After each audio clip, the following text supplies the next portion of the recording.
एक गांव, एक लड़की जिसे दुनिया ने एक नाम दिया भोली। समाज ने जिसे ठुकरा दिया, परिवार ने जिसे बोझ समझ लिया।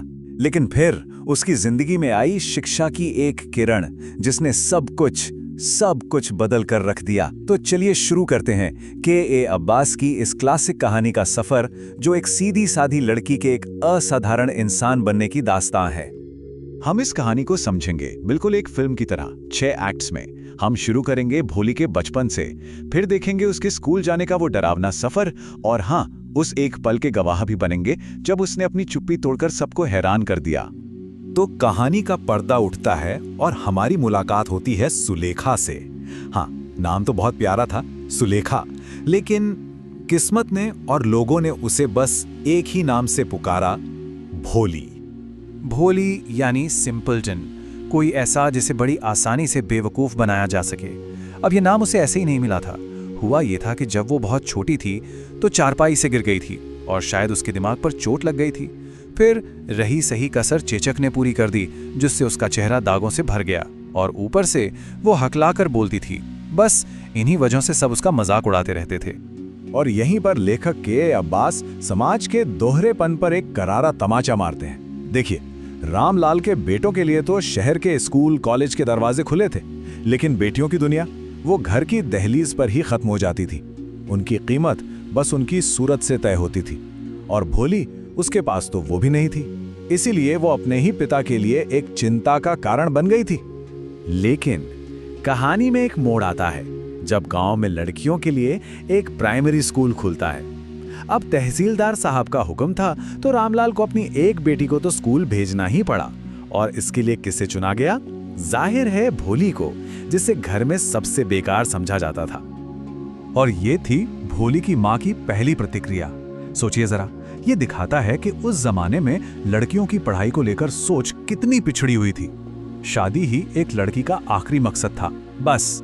खैर, भोली के मामले में माँ ने सोचा, अरे इसकी शादी की तो वैसे भी कोई उम्मीद नहीं है, चलो इसी को भेज देते हैं स्कूल। स्कूल का नाम सुनते ही बेचारी भोली तो डर से कांपने लगी। उसे याद आया कि कैसे कुछ दिन पहले ही उनकी बूढ़ी गाय लक्ष्मी को घर से बाहर ले जाकर बेच दिया गया था। उसे लगा शायद मेरे साथ भी ऐसा ही कुछ होने वाला है। घर में उसे कभी इतना प्यार मिला ही नहीं था कि वो किसी अच्छी जगह जाने की उम्मीद भी कर पाती। और अब कहानी उस मोड़ पर आती है जहां अंधेरे में उम्मीद की पहली किरण चमकती है। भोली का स्कूल में पहला दिन, ये वो जगह थी जहां उसकी किस्मत हमेशा के लिए बदलने वाली थी। और इसकी वजह थी एक टीचर।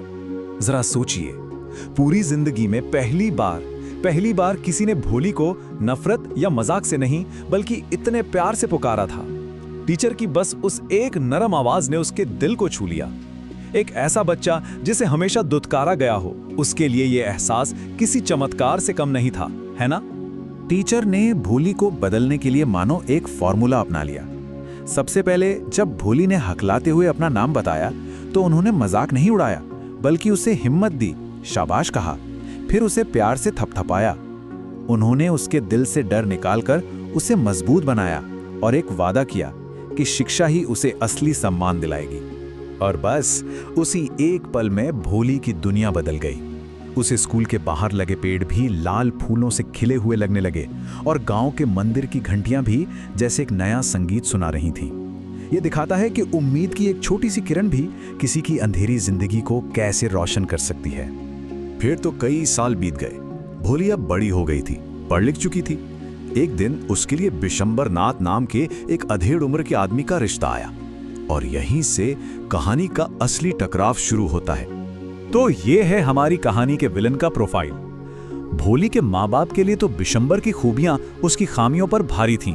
अरे भाई, अमीर है, अपनी दुकान है, बड़ा घर है, और सबसे बड़ी बात, दहेज भी नहीं मांग रहा। लेकिन इस लालच में वो इस बात से आंखें मूंद लेते हैं कि वो आदमी भोली के पिता की उम्र का है, लंगड़ाता है, और पहली पत्नी से उसके बड़े बड़े बच्चे भी हैं। जब रामलाल ने एक पल को सोचा भी कि भोली इस रिश्ते के बारे में क्या सोचेगी, तो उसकी माँ का जवाब सुनिए, ये था। ये उनकी सोच को साफ साफ दिखाता है। वो आज भी भोली को एक बेजुबान जानवर ही समझते थे, जिसकी अपनी कोई मर्जी या अपनी कोई सोच हो ही नहीं सकती। और अब हम पहुंचते हैं कहानी के क्लाइमैक्स पर। शादी का दिन, वो दिन जब सालों से चुप रहने वाली भोली ने आखिरकार अपनी आवाज उठाई। जैसे ही वरमाला के वक्त बिशंभर की नजर भोली के चेहरे पर पड़ी, उसके मुंह से ये जहरीले शब्द निकले। ये साफ था, उसे एक पत्नी नहीं, एक खूबसूरत चीज चाहिए थी। उसे भोली की सूरत से मतलब था, सीरत से नहीं।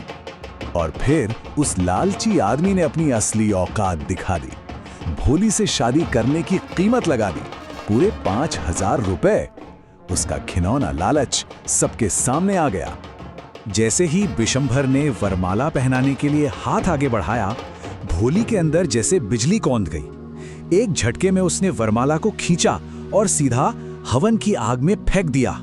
वो सिर्फ एक माला नहीं थी, वो उसकी गुलामी की जंजीर थी, और ये उसकी ना का सबसे जोरदार ऐलान था।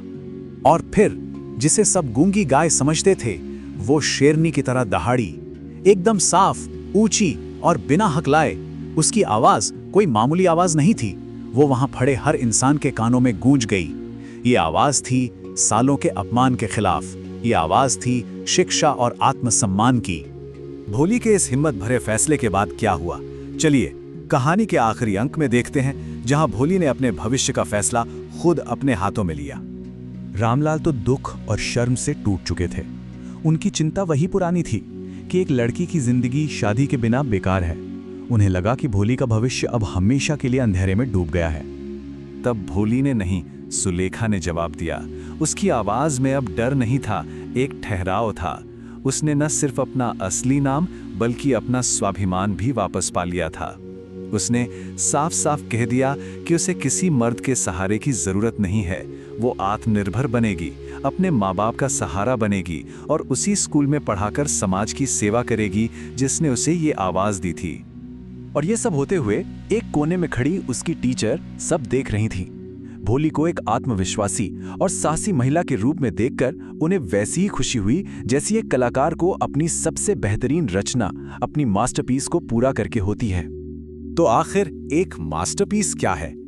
इस कहानी के मुताबिक ये कोई पेंटिंग या मूर्ति नहीं है, ये एक इंसान है। एक पढ़ा लिखा, आत्मसम्मान से भरा और साहसी इंसान जो गलत के खिलाफ खड़ा हो सके। भोली की टीचर की असली मास्टरपीस खुद भोली थी। और यही ये कहानी हमें सिखाती है कि सही शिक्षा और थोड़ा सा प्यार किसी भी इंसान की जिंदगी को बदल सकता है।